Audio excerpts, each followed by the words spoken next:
وَإِذَا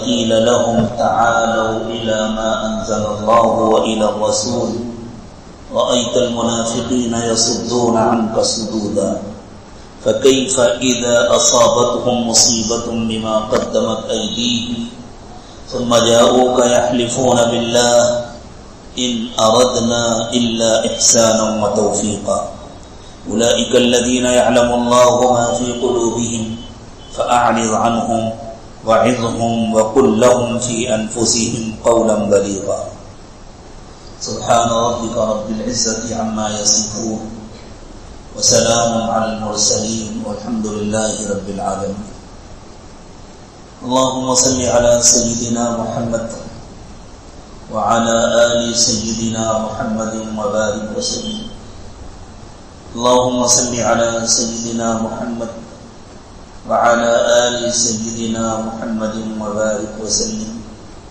اللهم صل على سيدنا محمد وعلى آل سيدنا محمد وبارك وسلم. سورہ فاتحہ تو قرآن پاک کا خلاصہ ہے، اور پھر قرآن پاک کی سورہ فاتحہ کے بعد جو سب سے پہلی اور بڑی سورت ہے سورۃ البقرہ، اس میں اللہ تعالیٰ نے بہت تفصیل کے ساتھ یہودیوں کی گمراہیوں کو بیان کیا، کیسے کیسے انہوں نے اللہ کی نعمتوں کی ناشکری کی، اللہ تعالیٰ نے ان کو کن کن نعمتوں سے نوازا. یا بنی اسرائیل اذکروا نعمتی التی انعمت علیکم وانی فضلتکم علی العالمین، یاد کرو میں نے تم کو کیسی کیسی نعمتیں دی. سارے عالم میں سب سے بلند مقام تم کو دیا ایمان کی وجہ سے، انبیاء کرام علیہم السلام کے ساتھ رشتے اور نسبت کی وجہ سے، لیکن یہودیوں نے اس کی ناقدری کی. اس کے بعد کی جو دوسری صورت ہے سورہ آل عمران، جو قرآن کے تیسرے نمبر کی صورت ہے، اس میں بہت تفصیل کے ساتھ نصارہ کی گمراہیاں بیان، وہ جو اپنے آپ کو عیسائی کہتے ہیں، وہ جو اپنی نسبت حضرت عیسیٰ علیہ السلام کی طرف کرتے ہیں، وہ جنہوں نے حضرت عیسیٰ علیہ السلام کو خدا کا بیٹا کہا، اللہ کے ساتھ خدائی میں شریک کی. اس کے بعد کی یہ صورت ہے سورہ نساء، جس میں اللہ تعالیٰ نے منافقین کی گمراہیوں کو بیان کیا. یہ اشارہ ہے ایمان والوں کے، ایمان والوں کو اللہ تعالیٰ نے ایک دعا سکھائی تھی سورہ فاتحہ میں، اہدنا الصراط المستقیم صراط الذین انعمت علیہم غیر المغضوب علیہم ولا الضالین. اللہ نے سیدھے راستے پر چلا دیجیے، ان لوگوں کے راستے پر چلا دیجیے، ان لوگوں کا راستہ دکھا دیجیے جن پر آپ کا انعام ہوا، اور ان کے راستے سے بچا دیجیے جن سے آپ ناراض ہوئے، جن پر آپ نے عذاب بھیجا، جن پر آپ کا غضب نازل ہوا، اور جو راستے سے بھٹک گئے، گمراہ ہو گئے. تو وہ لوگ جن پر اللہ تعالیٰ کا انعام ہوا، ان کا راستہ بتلانے سے پہلے اللہ ان لوگوں کی نشاندہی کر رہے ہیں جو گمراہ ہوئے، جو راستے سے بھٹک گئے، جن پر اللہ کا غضب نازل ہوا، کہ تم پہلے ان کو پہچانو. اگر تم ان میں سے کسی کے چکر میں پڑ گئے تو تمہارا قدم پھسل جائے گا، تم سیدھے راستے سے ہٹ جاؤ. لیکن قرآن پاک کی اس معجزانہ ترتیب پر جتنا سر تمہیں کم ہے، پہلے یہودیوں کی گمراہی، پھر نصارہ کی گمراہی،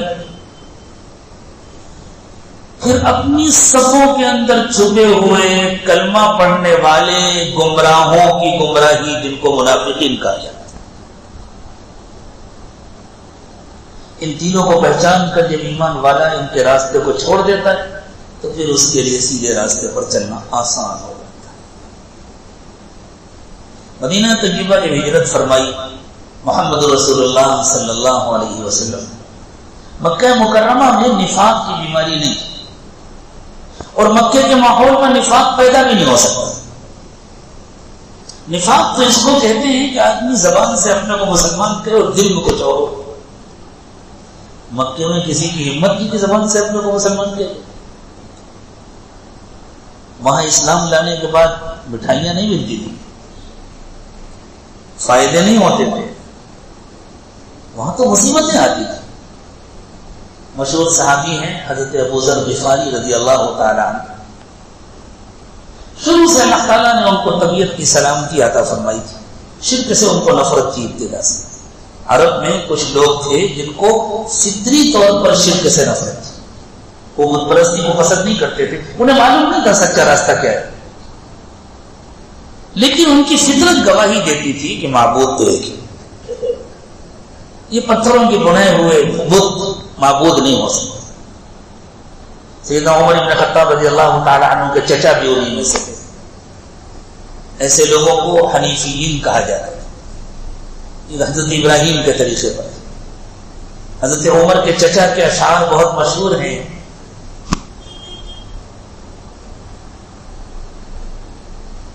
شروع کے پہلے دو مصرے تو مجھے ابھی یاد نہیں آ رہے، یاد آ گئے تو سناؤں گا۔ بعد میں انہوں نے کہا ترکت اللات والعزى جميعا كذاك يفعل الرجل البصير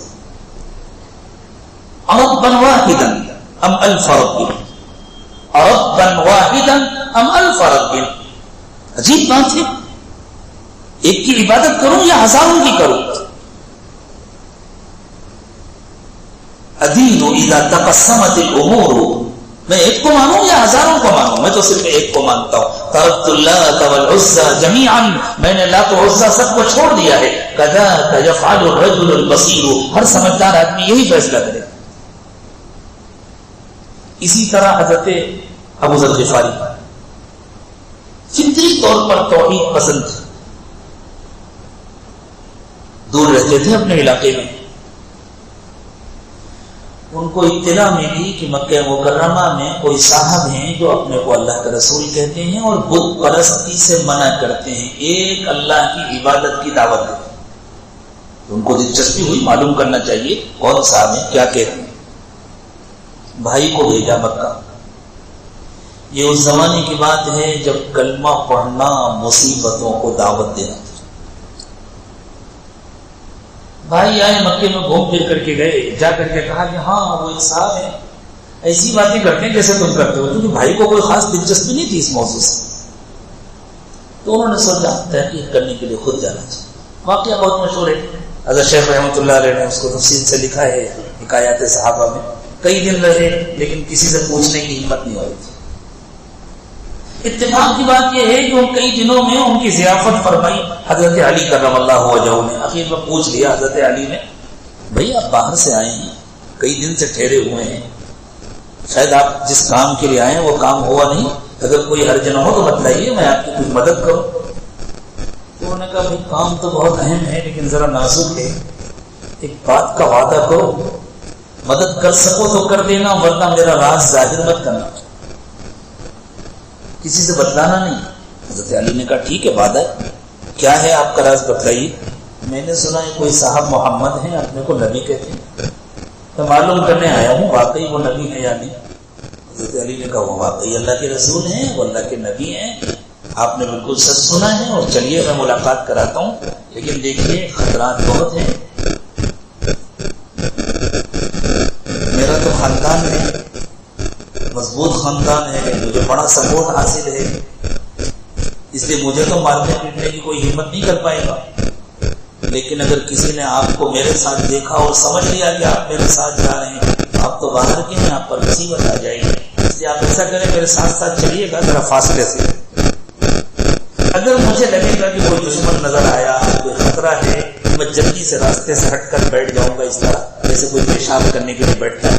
آپ اپنی رفتار سے چلتے چلے جائیے گا تاکہ دیکھنے والا یہ نہ سمجھے کہ آپ میرے ساتھ ہیں، آگے جا کر پھر مل جائیں گے۔ اس طرح حضرت علی نے یہ لوگوں کی ملاقات ہوئی محمد رسول اللہ صلی اللہ علیہ وسلم سے۔ حضور نے جب اللہ کا کلام سنایا، قرآن کو سیدھا دل کے اندر اتر گیا، انہوں نے کلمہ پڑھا اور حضور نے فرمایا دیکھو حالات بہت سخت ہیں، ابھی کسی کو بتانا نہیں کہ تم مسلمان ہو گئے، چپ چاپ اپنے قبیلے میں واپس چلے جاؤ، جب ہمارا غلبہ ہو جائے گا تب آ جانا۔ اتنے مشکل حالات میں بھی اللہ کے وعدوں کا حضور کو 100% یقین تھا، حضور کو اطمینان تھا ہمارا غلبہ ہوگا۔ توکل اس کا نام ہے، اللہ ہم سب کو توکل عطا کرے۔ حالات بالکل خلاف ہیں، زندگیاں دشوار ہیں اور اطمینان ہے ہمارا غلبہ۔ اسی بات کو ایک اور واقعے کی روشنی میں دیکھیے، جب آپ ہجرت فرما رہے ہیں تو ایسا خطرہ ہے، حضرت ابو بکر صدیق رضی اللہ تعالیٰ عنہ ساتھ ساتھ ہیں، کبھی سواری آگے کر لیتے ہیں، کبھی پیچھے کر لیتے ہیں، کبھی دائیں طرف ہو جاتے ہیں، کبھی بائیں طرف ہو جاتے ہیں۔ حضور نے پوچھا کیا بات ہے ابو بکر، آپ اپنی سواری کبھی ادھر کرتے ہیں کبھی ادھر کرتے ہیں؟ حضور بس مجھے آپ کی حفاظت کی فکر ہے، کبھی ڈر لگتا ہے آگے سے کوئی خطرہ نہ ہو تو میں آگے چلا جاتا ہوں، کبھی ڈرتا ہوں پیچھے سے کوئی خطرہ نہ ہو تو میں پیچھے چلا جاتا ہوں، کبھی آپ کی حفاظت کے لیے دائیں طرف ہو جاتا ہوں، کبھی بائیں طرف ہو جاتا ہوں۔ اور عرب کے سب سے بڑے انعام کا اعلان تھا کہ جو زندہ یا مردہ لائے گا محمد صلی اللہ علیہ وسلم کو اور حضرت ابو بکر صدیق کو، اس کو عرب کی تاریخ کا سب سے بڑا انعام ملے۔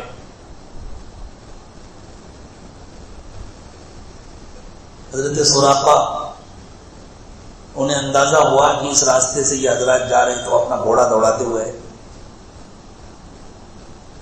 کتنا خطرہ تھا، لیکن اللہ کے نبی صلی اللہ علیہ وسلم نے بہت اطمینان سے حضرت سراقہ سے فرمایا کیف یا سراقہ اذا لبست سوار کسرا، سراقہ وہ دن کیسا ہوگا جب تم کسرا کے کنگن پہنو گے۔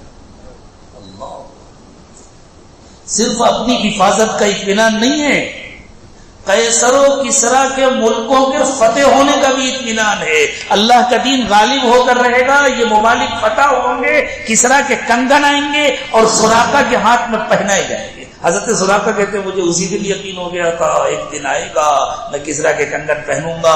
حضرت عمر رضی اللہ تعالی عنہ کی خلافت کا زمانہ تھا، کسرا کا ملک فتح ہوا، اس کا خزانہ آیا مدینہ، کنگن بھی آئے، حضرت عمر لے کر پہنچے، سراقہ ہاتھ بڑھاؤ یہ کنگن پہنو۔ حضرت سراقہ نے کہا میرا بڑھاپا ہے، مجھے دنیا سے کوئی دلچسپی نہیں، میں یہ سونے کے کنگن کیا کروں گا۔ حضرت عمر نے کہا ہم کچھ نہیں کر سکتے، یہ تو حضرت محمد صلی اللہ علیہ وسلم تمہیں دے چکے، تم جو چاہو کرو، لیکن تمہیں تو لینا پڑے گا۔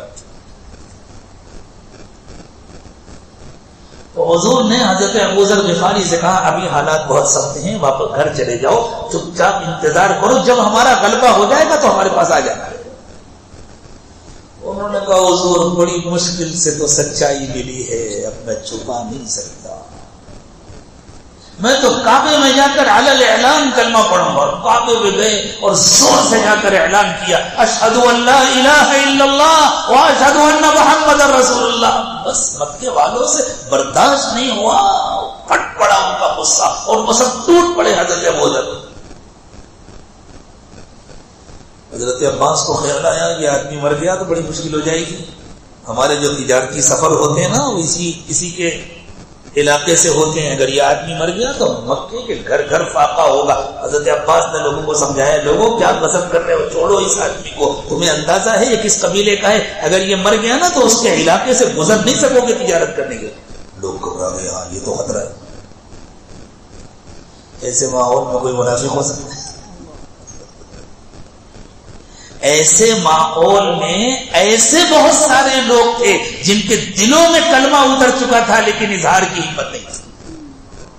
ایسے لوگ ہو سکتے ہیں ایسے ماحول میں کہ جن کا دل مطمئن ہو، لیکن اللہ تعالیٰ نے فرمایا نا فَمَا لَكُمْ لَا تُقَاتِلُونَ فِي سَبِيلِ اللَّهِ وَالْمُسْتَضْعَفِينَ مِنَ الرِّجَالِ وَالنِّسَاءِ وَالْوِلْدَانِ الَّذِينَ يَقُولُونَ رَبَّنَا أَخْرِجْنَا مِنْ هَذِهِ الْقَرْيَةِ الظَّالِمِ أَهْلُهَا۔ تم دشمنوں کا مقابلہ کیوں نہیں کرتے اللہ کے راستے میں؟ تمہیں پتہ نہیں ہے کتنے کمزور مرد ہیں، عورتیں ہیں جو اللہ سے دعا کر رہے ہیں کہ اللہ ان ظالموں کی بستی سے نکال دیجئے، جنہوں نے اپنی زبان سے ابھی اظہار نہیں کیا ایمان کا لیکن دل میں ایمان چھپائے ہوئے ہیں۔ ایسے افراد تو ہو سکتے ہیں ایسے ماحول میں، ایسے ماحول میں کوئی منافق نہیں ہو سکتا کہ کسی کے دل میں کفر چھپا ہو اور اپنے کو مسلمان کہے۔ جب اللہ کے نبی صلی اللہ علیہ وسلم ہجرت کر کے مکہ مکرمہ سے مدینہ طیبہ تشریف لے گئے تو وہاں صورتحال بدل گئی۔ مدینے کے دو بڑے مشرک خاندان تھے، ایک اوس اور ایک خزرج. ان دونوں کی اکثریت کو اللہ نے ہدایت دے دی. اب جب یہ سب کے سب تقریباً مسلمان ہو گئے تو ان میں تھوڑے سے لوگ بچے جو ان کے سردار تھے، جن کی یہودیوں سے دوستی تھی. اب ان کے لیے مسئلہ یہ ہو گیا کہ اگر ہم بھی کلمہ نہ پڑھیں تو خاندان ہمارا بائیکاٹ کر دے گا. یہاں پیدا ہوا نفاق. اگر ہم نے بھی کلمہ نہیں پڑھا تو خاندان بائیکاٹ کر دے گا. کہاں جائیں گے؟ کہاں کریں گے شادیاں بچوں کی، بچیوں کی؟ کن لوگوں کے ساتھ رہیں گے؟ اور اس خاندان میں ہمیں عزت ملی ہوئی ہے، اس میں بڑائی ملی ہوئی ہے. خاندان بائیکاٹ کر دے گا، بڑائی ختم ہو جائے گی، عزت ختم ہو جائے گی. اس لیے ہمیشہ جب عمومی طور پر دین کا اور اسلام کا غلبہ ہو تب نفاق پیدا ہوتا ہے. جہاں دل و ایمان مغلوب ہو وہاں نفاق نہیں ہوتا. ان منافقین نے بڑا نقصان پہنچایا. اسی لیے اللہ تعالیٰ نے منافقین کے بارے میں فرمایا ان المنافقین فی الدرک الاسفل من النار. منافقین جہنم کے سب سے نچلے حصے میں ہوں گے. منافقین کے مزاج کو قرآن میں بیان کیا ان المنافقین یخادعون اللہ وهو خادعهم. یہ منافقین اللہ کو دھوکہ دے رہے ہیں. اللہ کا یہ کیا بگاڑیں گے؟ اللہ ان کو دھوکہ دے رہے ہیں. یہ نماز بھی پڑھتے تھے، یہ روزے بھی رکھتے تھے، یہ اللہ کے راستے میں جہاد کے لیے بھی نکلتے تھے. کل کی تراویح میں آپ نے سنا ہوگا ان منافقین کا تذکرہ جو اللہ کے نبی صلی اللہ علیہ وسلم کے ساتھ احد کی جنگ میں نکلے تھے اور راستے سے لوٹنا چاہتے تھے. اچانک مسلمانوں کی طاقت کم کرنا چاہتے تھے، کمزور کرنا چاہتے تھے. اذ هم الطائفتان منكم ان تفشلا والله وليهما وعلى الله فليتوكل المؤمنون. اللہ تعالیٰ نے ان لوگوں کا تذکرہ کیا اور ان منافقین سے دھوکہ کھا کر کے بعض بیچارے سچے ایمان والے بھی متاثر ہوتے ہوتے بچے تھے. اللہ نے بچا لیا تھا. ان منافقین نے بہت نقصان پہنچایا تھا، بہت نقصان پہنچایا تھا. منافقین کا سردار تھا عبداللہ ابن ابی ابن سلول. اس کا یہ حال تھا ابتدائی دنوں میں جب تک اس کو باقاعدہ تمام لوگوں نے پہچان نہیں لیا تھا. حضور اکرم صلی اللہ علیہ وسلم جب جمعے کے دن تشریف لاتے مسجد میں خطبہ دینے کے لیے تو حضور ڈائریکٹ خطبے کے لیے نہیں کھڑے ہوتے تھے، پہلے یہ کھڑا ہوتا تھا. یہ کھڑا ہوتا تھا نظامت کرنے کے لیے، اناؤنسنگ کرنے کے لیے. اور یہ کھڑے ہو کر کہتا تھا، لوگوں قریب بلاتا تھا، لوگوں قریب آ جائیں، دیکھیں ہم بڑے خوش نصیب ہیں، ہمارے درمیان اللہ کے رسول ہیں، آپ تشریف لائیے، توجہ سے سنیے، غور سے بات سنیے، یہ ہماری خوش نصیبی کی بات ہے، ہمیں اللہ کے رسول سے رشتہ ملا، یہ ہمارے درمیان تشریف فرمائے. اب حضور بیان فرمائیں گے اور یہ کہہ کے تمہیدی باتیں پھر حضور سے کہتا تھا اب آپ تشریف لائیے. اور اس کے خاندان والے اور دوسرے لوگ جو اس کی حرکتوں کو جانتے تھے وہ چپکے چپکے مسکراتے تھے. کتنا بڑا نالائق. لیکن قربان جائیں اللہ کے نبی صلی اللہ علیہ وسلم کے ظرف کے حضور سب کچھ سمجھتے تھے اور برداشت کرتے تھے، خاموش تھے. پھر ایک وقت آیا کہ اس نے اپنا نفاق خود کھول دیا. غزوہ بنی المصطلق کے موقع پر ایک خاص واقعہ پیش آیا جس کی تفصیل کا یہ موقع نہیں ہے. اور اس وقت اس نے خود لوگوں میں اعلان کیا لئن رجعنا الى المدینہ لیخرجن الاعز منها الاذل. ہم مدینے واپس جائیں گے تو جو سب سے باعزت ہے وہ اس کو نکال دے گا جو سب سے زیادہ ذلیل ہے. نعوذ باللہ نعوذ باللہ. اس نے باعزت اپنے کو کہا تھا اور اذل یعنی سب سے ذلیل یہ حضرت محمد صلی اللہ علیہ وسلم کو کہا تھا.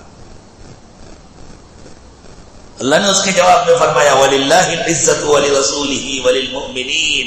عزت اللہ کی ہے، اللہ کے رسول کی ہے، ایمان والوں کی ہے. وَلَكِنَّ الْمُنَافِقِينَ لَا يَعْلَمُونَ. منافقین کو یہ حقیقت معلوم نہیں. جب مدینہ قریب آیا تو اس کے اپنے بیٹے تھے عبداللہ، ان کا بھی نام تھا. وہ سچے پکے مسلمان تھے. انہیں معلوم ہو گیا تھا کہ میرے باپ نے یہ بات کہی ہے. ان کا تو خون کھول رہا تھا. انہوں نے تو اجازت مانگی تھی حضور اکرم صلی اللہ علیہ وسلم، حضور کے پاس آ کر اجازت مانگی تھی. حضور مجھے پتا ہے میرے باپ نے یہ بات کہی ہے، آپ اجازت دے دیجئے میں اس کا سر کاٹ کے آپ کے قدموں میں لا کے ڈال دوں. حضور نے فرمایا تھا میں یہ نہیں چاہتا کہ لوگ یہ کہیں، یہ تبصرے کریں محمد نے طاقت مل گئی ہے تو اپنے ساتھیوں کو مارنا شروع کریں. اس کے ساتھ اللہ معاملہ کرے. مدینہ جب قریب آیا بیٹے نے تلوار کھینچی، باپ کے سامنے کھڑے ہو گئے. وہ چیخنے لگا کیا ہو گیا، یہ حال ہو گیا ہے، اب اتنے بگڑ گئے ہیں بچے محمد کی وجہ سے، نعوذ باللہ اتنے بگڑ گئے ہیں بچے، بیٹا باپ کے سامنے تلوار لے کر کھڑا، بیٹے نے کہا کچھ بھی نہیں، حضور کی اجازت ہوتی تو اب تک کام کر چکا ہوتا، گردن مارنے کی اجازت نہیں ہے اس لیے تلوار لے کر کھڑا ہوں، مدینے میں اس وقت تک داخل نہیں ہونے دوں گا جب تک اس کا اقرار نہیں کرو گے سب سے زیادہ باعزت محمد رسول اللہ ہے اور سب سے زیادہ ذلیل میں ہوں۔ جب اس نے اس کا اقرار کیا میں ذلیل ہوں اور حضرت محمد صلی اللہ علیہ وسلم باعزت ہے، اب آ جاؤ اندر، اجازت اس لیے دے رہا ہوں کہ حضور نے گردن مارنے کی اجازت نہیں تھی ورنہ منافقوں کے سردار میں تیری گردن مار دیتا۔ مروت دیکھیے محمد رسول اللہ صلی اللہ علیہ وسلم کی، اس منافقین کے سردار کا جب انتقال ہوا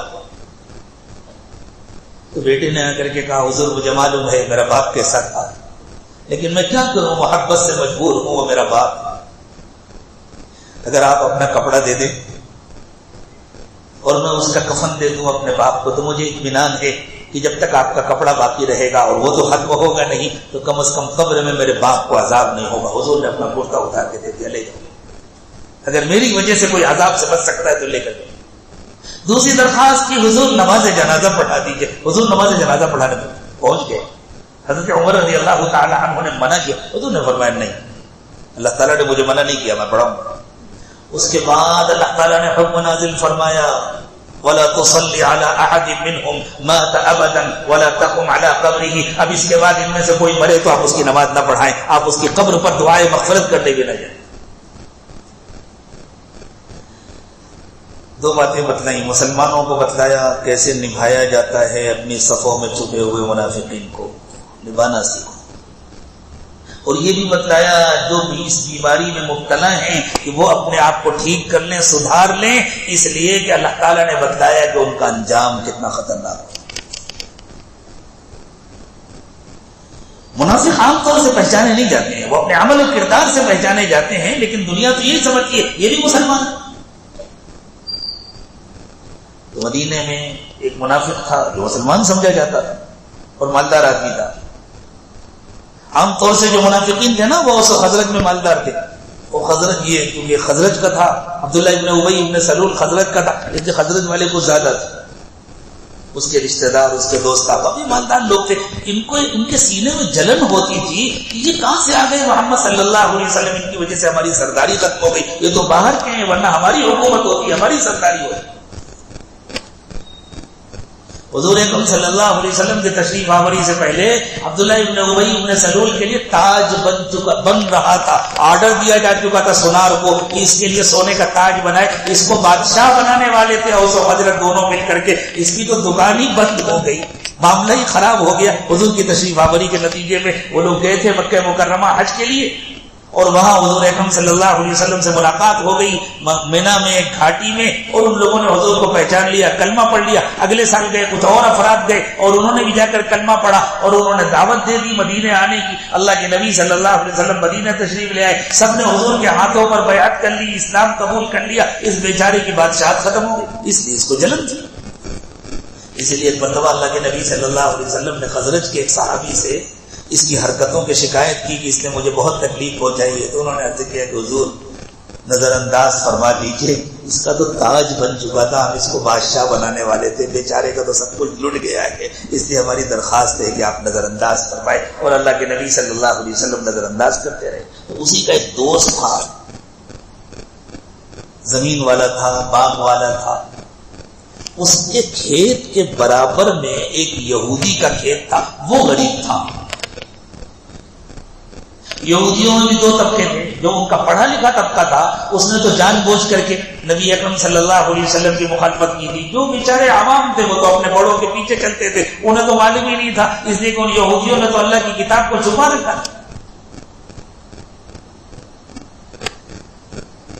پانی کی جو نالی تھی جدھر سے پانی آتا تھا اس کے راستے میں یہودی کا کھیت پہلے تھا، اس مسلمان کا کھیت بعد میں تھا۔ یہ تو اب ہمیں معلوم ہوا نا کہ یہ منافق تھا، اس وقت تو یہی سمجھا جاتا تھا یہ مسلمان ہے۔ تو فطری ترتیب یہ تھی کہ جس کا کھیت اوپر ہے پہلے اس کو پانی ملے، جب اس کے کھیت کی ضرورت پوری ہو جائے وہ اپنے کھیت کی نالی بند کر دے، آگے پانی چھوڑا جائے تو پھر اس کو پانی ملے۔ یہ پیسے والا تھا، اس نے کہا پہلے پانی میں لوں گا، تمہارا نمبر بعد میں لگے گا، میرا کھیت سوکھ رہا ہے، میرا نقصان ہو رہا ہے۔ اس نے کہا بھائی میرا نمبر پہلے ہے، میں لگا لیتا ہوں پانی، جب میری ضرورت پوری ہو جائے گی میں پانی چھوڑ دوں گا۔ نہیں پہلے میں پانی لوں گا۔ پھر کھیتی دیکھو بالکل الٹی بنتی، جھگڑا ہو گیا دونوں میں پانی کے معاملے میں۔ یہودیوں کا سردار تھا قاسمی بن اشرف، تو اس شخص نے جو بظاہر مسلمان ہے، اس نے کہا چلو قاسمی بن اشرف کے پاس چلتے ہیں۔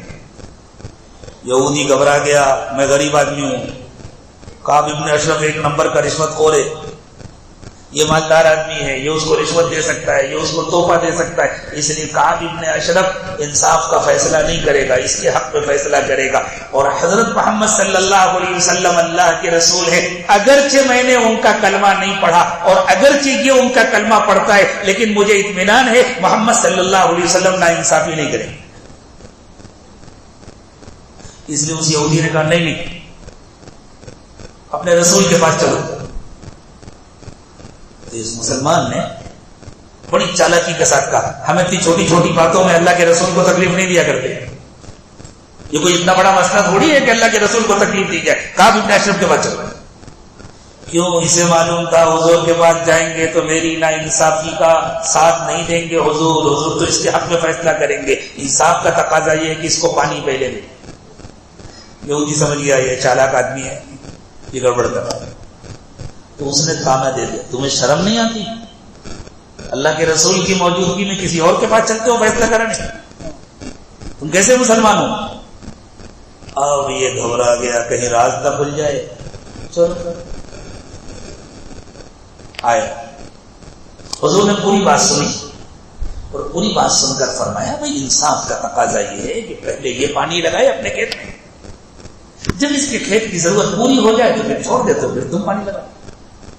اب اس بیچارے کے پاس ماننے کے سوا دوسرا کوئی راستہ نہیں تھا، تو اس نے دوسری چال چلنی چاہیے۔ اس نے سوچا حضرت عمر سخت مزاج آدمی ہے، میں ذرا کیس کو بدل کر کے ایک نئے ڈھنگ سے حضرت عمر کے سامنے پیش کروں۔ تو اس نے کہا ایک کام کرو، میں حضور کو اپنی پوری بات بتلا نہیں سکا، وہ اللہ کے رسول ہیں اور میری ہمت نہیں ہوئی کہ میں ان سے بحث کرتا یا اپنی پوری بات سمجھاتا، چلو حضرت عمر کے پاس چلتے ہیں۔ اور یہ سوچا حضرت عمر کے پاس میں اپنی باتیں بنا کر کے اپنے حق میں فیصلہ کرا لوں گا۔ اور یہودیوں کو اطمینان تھا اللہ کے رسول نے فیصلہ کر دیا، کوئی مسلمان اس فیصلے کو چیلنج نہیں کر سکتا، اس لیے چلو جہاں چلنا ہے۔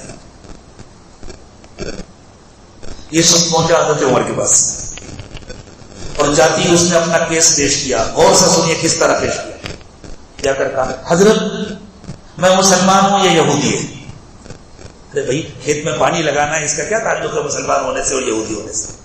لیکن وہ بات یہاں سے شروع کر رہا ہے، حضرت میں مسلمان ہوں، یہ یہودی ہے، اور آپ کو تو پتا ہے یہودی کتنے متعصب ہوتے ہیں، یہودی کتنے جلتے ہیں۔ میں چونکہ کلمہ پڑھ چکا ہوں، میں مسلمان ہو چکا ہوں، اس لیے یہ روزانہ مجھے ستاتا ہے۔ اب یہ چاہتا ہے کہ میرا کھیت سوکھ جائے۔ حضرت میرے کھیت میں درخت سوکھ رہے ہیں لیکن یہ پانی دینے کو تیار نہیں ہے، اور یہ ضد کر رہا ہے کہ میں پہلے پانی لوں گا۔ میں کہہ رہا ہوں مجھے پہلے پانی لے لینے دو، لیکن صرف اس وجہ سے کہ میں مسلمان ہوں یہ نہیں چاہتا کہ میرے کھیت میں پانی آئے۔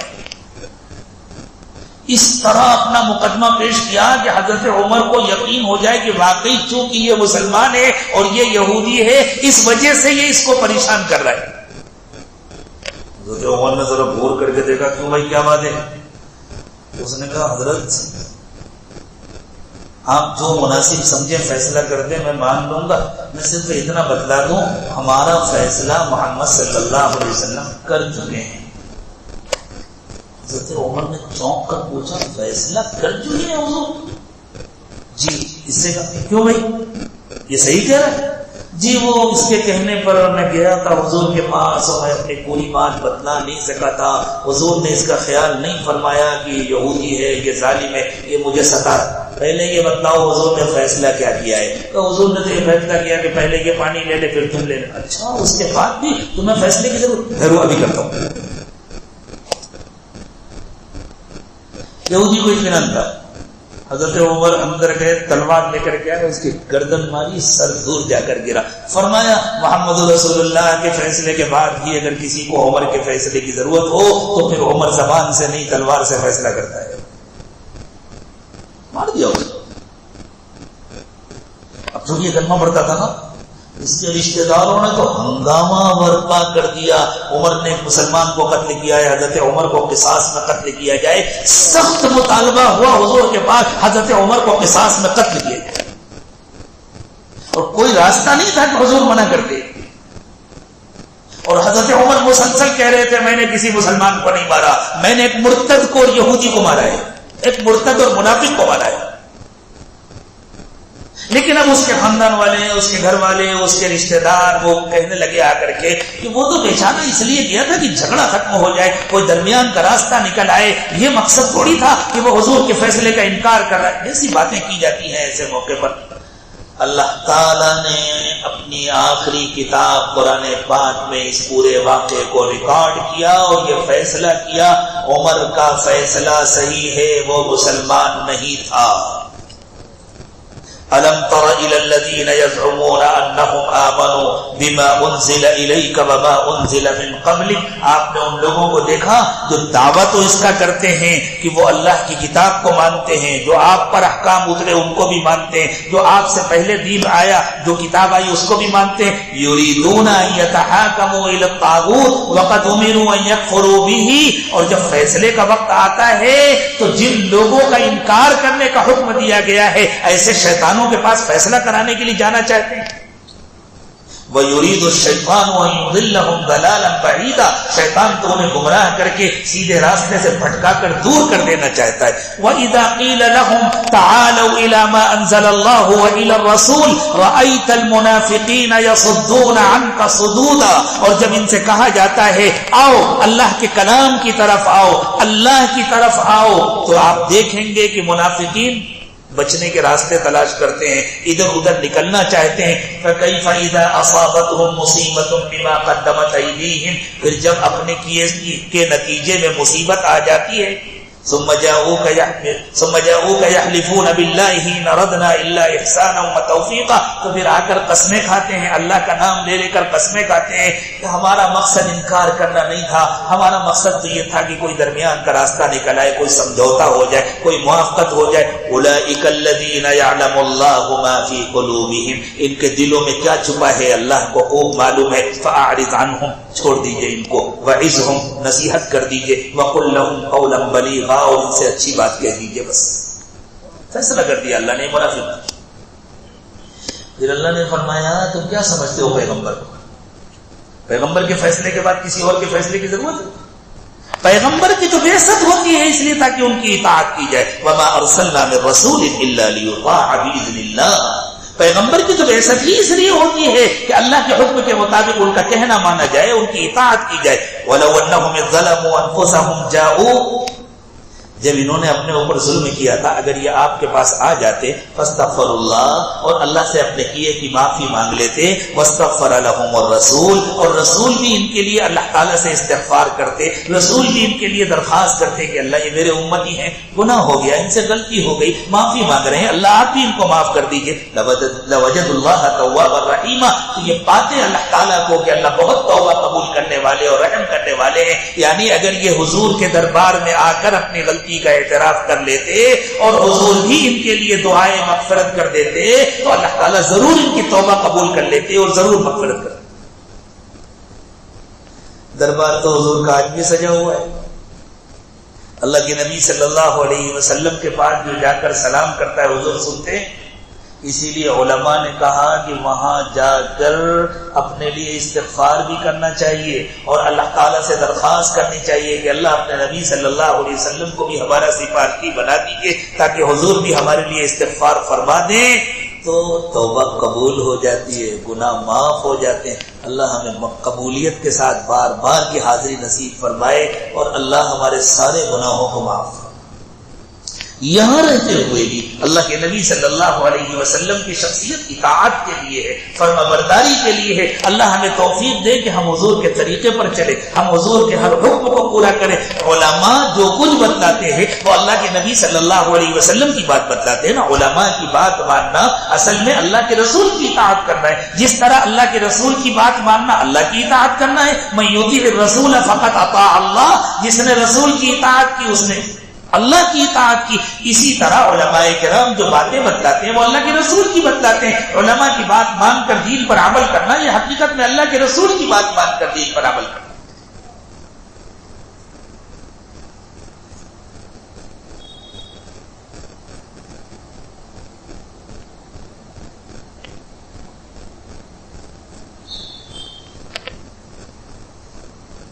آگے اللہ تعالیٰ قسم کھا کے فرماتے ہیں فلا وربک لا یؤمنون، آپ کے رب کی قسم یہ لوگ اس وقت تک مومن نہیں ہو سکتے حتی یحکموک فیما شجر بینہم، جب تک ایسا نہ کریں کہ ان میں آپس میں کوئی اختلاف ہو جائے تو اس اختلاف کو دور کرنے کے لیے آپ کو حکم بنائیں، آپ کو فیصل بنائیں۔ ثم لا یجدوا فی انفسہم حرجا مما قضیت، اور پھر آپ کے فیصلے سے ان کے دلوں میں کوئی تنگی نہ ہو، یہ خوشی خوشی آپ کے فیصلے کو قبول کریں۔ ویسلموا تسلیما، اس طرح اللہ تعالیٰ نے پہلے یہودیوں کی گمراہی بتلائی سورہ بقرہ، پھر نصارہ کی گمراہی بتلائی سورہ آل عمران، پھر منافقین کی گمراہی بتلائی سورہ نساء، اور ہمیں بتایا نہ یہودیوں کے طریقے پر چلنا، نہ نصارہ کے طریقے پر چلنا، نہ منافقین کے طریقے پر چلنا، پھر کس کے طریقے پر چلنا؟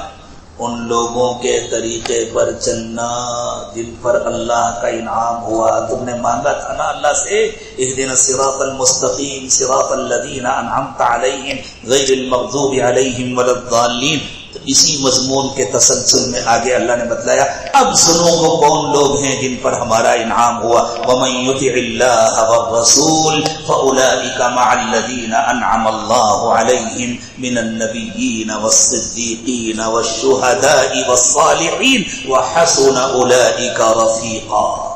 جو لوگ اللہ کا کہنا مانتے ہیں، اللہ کے رسول کا کہنا مانتے ہیں، ان کا حشر ہوگا ان کے ساتھ، ان کو معیت ملے گی دنیا میں بھی ان لوگوں کی جن پر اللہ تعالیٰ نے انعام فرمایا۔ اور وہ کون ہیں؟ وہ انبیاء کرام ہیں۔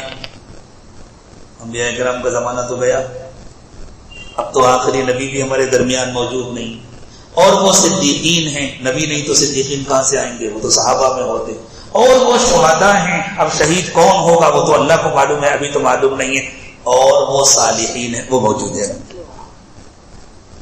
یعنی اللہ نے بتلایا یہودیوں کے راستے کو چھوڑو، نصارہ کے طریقے کو چھوڑو، منافقین کو پہچانو، ان کے طریقے کو چھوڑو، ہدایت چاہتے ہو جو تم نے اللہ سے مانگی ہے تو اپنے علاقے میں، اپنے زمانے میں صالحین کو تلاش کرو، اللہ والوں کو تلاش کرو، اور ان کا ساتھ پکڑو، ان کی صحبت حاصل کرو، تمہاری دعا قبول ہو جائے گی، تمہیں اللہ سیدھے راستے پر چلا دیں گے۔ وحسن اولئک رفیقا، یہ اچھے ساتھی ہیں، یہ اچھے دوست ہیں۔ ذلک الفضل من اللہ وکفی باللہ علیما، اللہ جس کو چاہتے ہیں اس کو یہ نعمت عطا فرماتے ہیں، اللہ کو خوب معلوم ہے کس کو دینا ہے کس کو نہیں دینا۔ اللہ ہم سب کو یہ نعمت عطا فرمائے، اللہ گمراہوں کے راستے سے ہماری حفاظت فرمائے، اپنے نیک و مقبول بندوں کے ساتھ رکھے دنیا میں بھی آخرت میں بھی۔ وآخر دعوانا ان الحمدللہ رب العالمین۔ توبہ کے کلمات پڑھ لیں، اب تک ہم سے جو گناہ ہوئے اس نیت کے ساتھ پڑھیں کہ اللہ تعالیٰ سارے گناہوں کو معاف فرما دیں۔ جو لوگ سلسلے میں داخل ہونا چاہتے ہیں وہ سلسلے میں داخل ہونے کی بھی نیت کر لیں، تاکہ معمولات کی پابندی کر کے اور اپنے شیخ کے ساتھ رابطہ مضبوط رکھ کر کے اس راستے پر چلیں جس راستے پر چلانے کے لیے تشریف لائے محمد رسول اللہ صلی اللہ علیہ وسلم۔ ان کلمات کو ساتھ ساتھ پڑھیں۔ بسم اللہ الرحمن الرحیم، لا الہ الا اللہ محمد رسول اللہ صلی اللہ علیہ وسلم، آمنت باللہ وملائکتہ وکتبہ ورسلہ والیوم الآخر والقدر خیرہ وشرہ من اللہ تعالی والبعث بعد الموت، آمنت باللہ کما هو بأسمائه وصفاته وقبلت جميع أحكامه أشهد أن لا إله إلا الله وأشهد أن محمدا عبده ورسوله أستغفر الله ربي من كل ذنب وأتوب إليه برحمتك یا ارحم الراحمین. اللہ تعالیٰ اس توبہ کو قبول فرما لے، ٹوٹنے سے اس کی حفاظت فرمائے. جن لوگوں نے سلسلے میں داخل ہونے کی نیت کی ہے وہ انشاءاللہ دعا کے بعد ہمارے احباب سے معمولات کے کارڈ حاصل کر لیں. اس میں معمولات بھی لکھے ہوئے ہیں، رابطے کا نمبر بھی لکھا ہوا ہے. اور انشاءاللہ دعا کے بعد اگلے پروگراموں کا جو اعلان کیا جائے گا اس کو بھی سماعت فرما لیں، تاکہ کل پرسوں جو لوگ اور پروگراموں میں شریک ہونا چاہتے ہیں ان کو معلوم ہو جائے کہ کہاں کہاں بیانات ہوں گے، کہاں مجلسیں ہوں گی. اب تھوڑی دیر کے لیے مراقبہ کر لیں، آنکھیں بند کر لیں، سر کو جھکا لیں. دنیا اور دنیا میں جو کچھ بھی ہے اس سب سے ہٹ کٹ کر اللہ کی یاد میں کھو جائیں. یہ نیت کر لیں کہ اللہ کی رحمت آ رہی ہے، میرے دل میں سما رہی ہے، میرے دل سے گناہوں کو دھو رہی ہے، اور میرا دل کہہ رہا ہے اللہ اللہ اللہ. زبان سے اللہ اللہ نہ کہیں، بس یہ نیت کریں کہ دل اللہ اللہ کہہ رہا ہے اور میں سن رہا ہوں.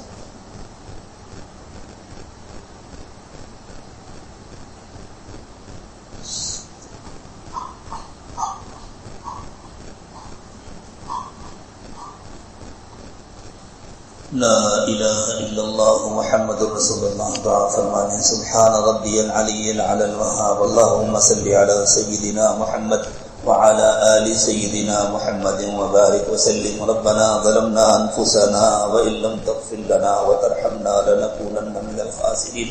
پروردگار عالم، ہم آپ کے عاجز و کمزور بندے ہیں، ہمارے حال پر رحم فرمائیے. اللہ ہم زبان سے کلمہ پڑھتے ہیں، ہمارے دل میں بھی کلمہ اتار دیجیے. اللہ کفر سے، شرک سے، نفاق سے ہماری حفاظت فرمائیے. اللہ کفر سے، شرک سے، نفاق سے ہماری حفاظت فرمائیے. اللہ ہمارے دلوں کو دھو دیجیے، پاک کر دیجیے، صاف کر دیجیے. اللہ ہم اقراری مجرم ہیں، سر سے پیر تک گناہوں میں ڈوبے ہوئے ہیں. اللہ آپ کے دربار میں حاضر ہیں. رمضان کا مہینہ ہے. اللہ اتنی دیر تک آپ کا کلام سنا ہے، قرآن سنا ہے. اتنی دیر آپ کے گھر میں بیٹھے رہے، آپ کی عبادت کرتے رہے. اللہ بھکاری بن کر آپ کے دربار میں حاضر ہیں. اللہ ہاتھوں کا پیالہ بنا کر آپ کے سامنے ایک بھکاری کی طرح پھیلا کر بیٹھے ہیں. اللہ معاف فرما دیجیے، اللہ معاف فرما دیجیے. اللہ جو گناہ ہوئے سب معاف فرما دیجیے. دن کے اجالے میں جو گناہ ہوئے، رات کے اندھیرے میں جو گناہ ہوئے، مجمع میں جو گناہ کیے، تنہائیوں میں جو گناہ کیے، گناہ کر کے یاد رکھا، گناہ کر کے بھول گئے. اللہ آپ تو نہیں بھولتے. اللہ سارے گناہوں کو معاف فرما دیجیے. اللہ سارے گناہوں کو معاف فرما دیجیے. اللہ دلوں کو دھو دیجیے، پاک کر دیجیے، کامل ایمان نصیب فرمائیے. اللہ یہودیوں کے راستے سے بھی بچا لیجیے، نصارہ کے طریقے سے بھی بچا لیجیے. اللہ نفاق سے بھی بچا لیجیے. اللہ سچا پکا ایمان عطا فرما دیجیے. اللہ سچا پکا ایمان عطا فرما دیجیے. اللہ ان کے راستے پر چلا دیجیے جن پر آپ کا انعام ہوا. اللہ ان کے راستے سے بچا دیجیے جن پر آپ کا غضب نازل ہوا، جن سے آپ ناراض ہو گئے، جو بھٹک گئے، گمراہ ہو گئے اور سیدھے راستے سے دور ہو گئے. اللہ انگلی پکڑ کر اللہ مدد فرمائیے. اللہ انگلی پکڑ کر سنبھال لیجیے اور سیدھے راستے پر چلائیے. اللہ بری زندگی سے، بری موت سے، برے انجام سے حفاظت فرمائیے. اچھی زندگی، اچھی موت، اچھا انجام نصیب فرمائیے. اللہ بغیر کسی استحقاق کے آپ نے رمضان کا مبارک مہینہ عطا فرمایا. اللہ ہم اس کے حقدار نہیں تھے کہ ہمیں رمضان کا مہینہ ملتا. اللہ جب بغیر استحقاق کے آپ نے رمضان کا مہینہ عطا فرما دیا. اللہ بغیر استحقاق کے مغفرت بھی فرما دیجیے. اللہ بغیر استحقاق کی جنت بھی عطا فرما دیجیے. اللہ یہ نہ پوچھئے کہ بندوں کیا لے کر آئے ہو. اللہ جب فقیر کسی بادشاہ کے دربار میں جاتا ہے تو دنیا کے بادشاہ بھی یہ نہیں پوچھتے کیا لائے ہو، یہ پوچھتے ہیں کیا لینے آئے ہو. اللہ ہم سے بڑا کوئی فقیر نہیں، آپ سے بڑا کوئی بادشاہ نہیں. اللہ آپ کے دربار سے بڑا کوئی دربار نہیں. اللہ رحمتوں کا مہینہ ہے. اللہ یہ نہ پوچھئے کیا لے کر آئے ہو، اللہ یہ پوچھ لیجئے کیا لینے آئے ہو. اللہ ہم آپ سے آپ کی رحمت لینے آئے ہیں. اللہ آپ کی محبت لینے آئے ہیں. اللہ آپ کی محبت لینے آئے ہیں. اللہ مغفرت مانگنے آئے ہیں. اللہ ہر خیر مانگنے آئے ہیں. اللہ آپ سے دنیا مانگنے والے تو بہت ہیں، مال و پیسہ مانگنے والے تو بہت ہیں، پروردگار عالم ہم آپ سے آپ کو مانگنے آئے ہیں، اللہ آپ ہمارے بن جائیے، اللہ آپ ہمارے بن جائیے، اللہ ہم کو اپنا بنا لیجیے، اللہ ہم سب کی مغفرت فرما دیجیے، اللہ ہم سب کی مغفرت فرما دیجیے، اللہ ہماری دنیا کی ضرورتیں بھی پوری فرما دیجیے، آخرت کی ضرورتیں بھی پوری فرما دیجیے، اللہ روزی کی تنگی سے حفاظت فرمائیے، گھروں کی تنگی سے حفاظت فرمائیے، اللہ جو کرائے کے گھروں میں رہتے ہیں اللہ محض اپنے فضل و کرم سے انہیں اپنے گھر عطا فرمائیے، کشادہ گھر عطا فرمائیے، اللہ جو روزی کی تنگی سے پریشان ہیں اللہ ان کو بابرکت روزی عطا فرمائیے، کشادہ روزی عطا فرمائیے، حرام اور مشتبہ سے حفاظت فرمائیے، اللہ کرم فرما دیجیے، الجھے ہوئے کاموں کو سلجھا دیجیے، اٹکے ہوئے کاموں کو بنا دیجیے، پریشانیوں کو دور فرما دیجیے، اللہ سب کی پریشانیاں آپ کو معلوم ہے، اللہ بندوں کی تو ہمت نہیں پڑتی کہ وہ بندوں کے سامنے اظہار کریں، لیکن اللہ آپ کو تو بتلانے کی ضرورت نہیں ہے، اللہ سب کی پریشانیاں آپ کو معلوم ہے، اللہ آج تو سب کی پریشانیاں دور فرما دیجیے، اللہ طلبہ کو اعلیٰ نمبرات سے کامیابی عطا فرمائیے، اللہ بچوں اور بچیوں کے مستقبل کو روشن کر دیجیے، ان کے لیے اچھے اور مناسب رشتوں کا انتظام فرمائیے، اللہ جو بے اولاد ہیں ان کو نیک و صالح اولاد عطا فرمائیے، جو بے روزگار ہیں ان کو حلال و پاکیزہ روزگار عطا فرمائیے، اللہ ہم سب کو اپنا بنا لیجیے، آپ ہمارے بن جائیے، اللہ جس طرح ہم نے دیکھا بڑوں کو عید کے موقع پر وہ اپنے چھوٹوں کو عیدی تقسیم کرتے ہیں، گفٹ دیا کرتے ہیں، اللہ ہمیں بھی عید تک مقبول عبادتیں کرنے کی توفیق عطا فرمائیے، اور اللہ عید کی رات میں ہمیں بھی گفٹ میں جنت دے دی، اللہ اس کے حقدار تو نہیں ہے، لیکن اللہ آپ سے نہ مانگے تو کس سے مانگے، اللہ اگر جنت نہ ملی تو کوئی کام نہیں بنے گا، اللہ ہم کو جنت دے دیجئے، اللہ اپنے فضل سے جنت دے دیجئے، اپنے کرم سے جنت دے دیجئے، اللہ ہم سب کو کامل ایمان عطا فرما دیجئے، دلوں میں ایک دوسرے کی محبت پیدا فرما دیجئے، گھروں میں پیار و محبت کی زندگی عطا فرمائیے، اللہ دین کے کام کرنے والوں کے دلوں کو ایک دوسرے سے جوڑ دیجئے، آپس میں ایک دوسرے کا قدردان بنا دیجئے، اللہ ہر خیر مقدر فرمائیے، ہر شر و فتنہ سے حفاظت فرمائیے، اے اللہ حاضرین مجلس کے دلوں کی تمام جائز تمنائیں اور مرادیں پوری فرمائیے، اللہ ہمارے روزوں کو قبول فرمائیے، نمازوں کو قبول فرمائیے، تراویح کو قبول فرمائیے، تلاوت کو قبول فرمائیے، ذکر کو قبول فرمائیے، دعاؤں کو قبول فرمائیے، اللہ اب تک جو جس رمضان کے 3 دن گزرے اللہ اس میں جو کوتاہیاں ہوئی انہیں معاف فرما دیجیے، اللہ آئندہ وقت کو اس سے بہتر گزارنے کی توفیق عطا فرمائیے، آنے والے وقت کو پچھلے وقت سے بہتر بنا دیجیے، آنے والی زندگی کو پچھلی زندگی کا کفارہ بنا دیجیے، اللہ ہمیں اپنی زندگی میں بار بار قبولیت کے ساتھ رمضان عطا فرمائیے، اللہ بار بار قبولیت کے ساتھ اپنے گھر کا دیدار نصیب فرمائیے، اللہ کتنے خوش نصیب ہیں آپ کے وہ بندے اور بندیاں جو احرام باندھتے ہیں، تلبیہ پڑھتے ہیں،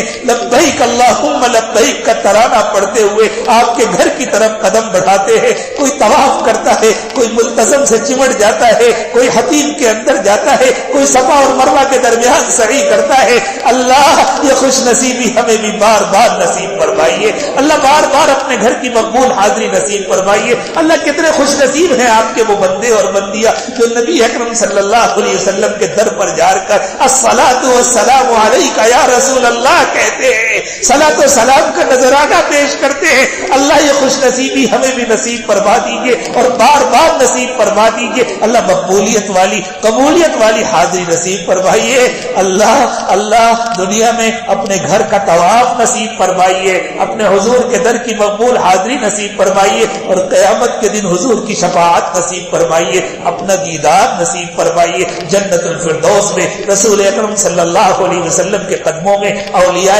کاملین کی معیت میں جگہ عطا فرمائیے، اللہ جو مانگا وہ بھی عطا فرمائیے، جو مانگنا چاہیے نہیں مانگ سکے وہ بھی عطا فرمائیے، اللہ دور قریب جن لوگوں نے بھی دعاؤں کے لیے کہا یا ان کو ہم سے اچھی توقعات ہیں محض اپنے فضل و کرم سے ان دعاؤں میں ان کو بھی پورا حصہ نصیب فرمائیے، وصلی اللہ تعالی علی خیر خلقہ محمد وعلی آلہ واصحابہ اجمعین برحمتک یا ارحم الراحمین۔